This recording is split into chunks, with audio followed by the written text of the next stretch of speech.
একটা ছোট গল্প এই প্রসঙ্গে বলি যে আশাজির কলকাতার কিছু কিছু খাবার খুব পছন্দ ছিল। 1 নম্বর পছন্দ ছিল এখানকার মিষ্টি দই, কারণ ওদের জেনারেলি ওরা টক দইটাই বেশি খেতেন।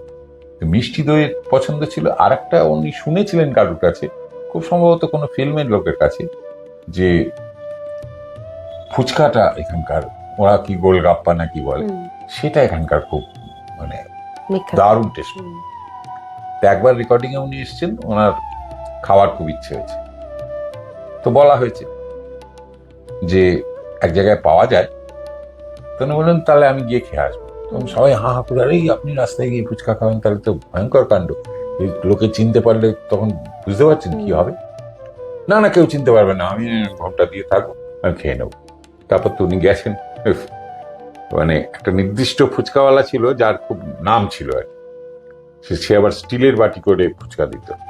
সেখানে গেছেন, গিয়ে সবে হয়তো একটা কি দুটো উনি খেয়েছেন, দাঁড়িয়ে দাঁড়িয়ে খেয়েছেন, আর 5 জনের মতো। কিন্তু ওই যে অ্যাপার্টমেন্ট গুলো যার ভেতর থেকে মেয়েরা এসে ফুচকার লাইনে দাঁড়াচ্ছে, খাচ্ছে, তখন দুটো বাচ্চা, তারা তো নিচ থেকে ওনাকে দেখতে পেয়েছে, যতই ঘন্টা দেওয়া থাকে, একজন কেউ রেকগনাইজ করেছে না, সে ভেতরে গিয়ে তাড়াতাড়ি মাম্মি দেখো কোন আয় বলে বলে দিয়েছে যে আশা বলছে।